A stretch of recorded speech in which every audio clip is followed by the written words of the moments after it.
Hello, Potterheads! Let's talk about Barty Crouch Jr., one of the Death Eaters who tortured Frank and Alice Longbottom, and the eventual villain in the Harry Potter and the Goblet of Fire!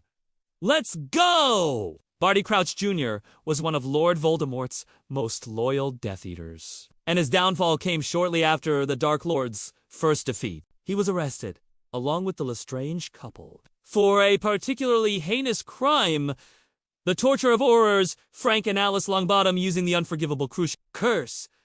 This torture drove the Longbottoms, who were Neville Longbottom's parents, permanently insane. Barty Crouch Sr., the then powerful head of the Department of Magical Law Enforcement, personally presided over his son's trial and, showing a lack of mercy, sentenced him to a life sentence in Azkaban prison. Barty Crouch Jr.'s escape from the Dementor-guarded fortress was an elaborate and compassionate deception orchestrated by his parents less than a year after his imprisonment. His mother, who was already gravely ill and dying, convinced her husband, Barty Crouch Sr., to help her save their son. During a supervised visit, mother and son swapped appearances using Polyjuice Potion. Since Dementors are blind and sense only the strength of the soul, they were fooled, as the sick mother's soul was already fading and weak, matching the distraught son's. Once out of Azkaban, the sick Mrs. Crouch, disguised as Barty Jr., died in the prison and was buried under her son's name, cementing the belief that the young Death Eater was dead. Barty Crouch Jr.,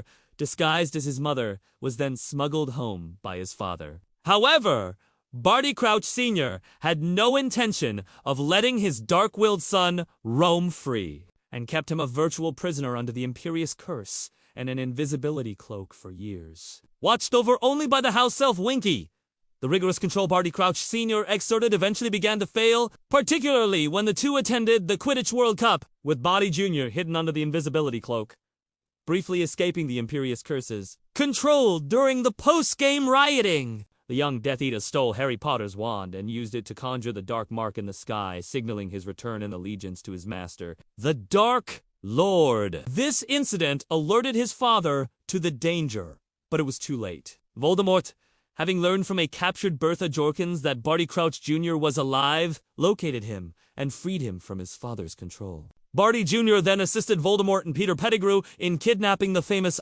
Alastor Moody just before the start of the Triwizard Tournament. Barty Jr. used Polyjuice Potion, along with Moody's magical eye and wooden leg, to impersonate the Auror perfectly for an entire school year as the new defense against the dark arts professor. Under the guise of Professor Moody, Barty Crouch Jr.'s mission was to ensure Harry Potter won the Triwizard Tournament. He subtly aided Harry throughout the challenges, then transformed the Triwizard Cup into a portkey that transported Harry directly to Voldemort in the Little Graveyard. Following Voldemort's failed attempt to kill Harry and their subsequent return to Hogwarts school, Barty Crouch Jr. was exposed by Albus Dumbledore, who questioned him under the influence of Veritaserum, which is a powerful truth serum, before Dumbledore could present Barty Crouch Jr. as irrefutable proof of Lord Voldemort's return. The Minister for Magic, Cornelius Fudge, arrived at the scene with an escort. One of the escorts was a Dementor, which, acting without orders, recognized the escaped Azkaban prisoner and immediately performed the ultimate punishment: the Dementor's kiss. The kiss sucked out Barty Crouch Jr.'s soul, leaving him alive but in a permanent vegetative state, thus removing the only living witness to Voldemort's return. Any other characters you want us to showcase? Kindly comment and subscribe.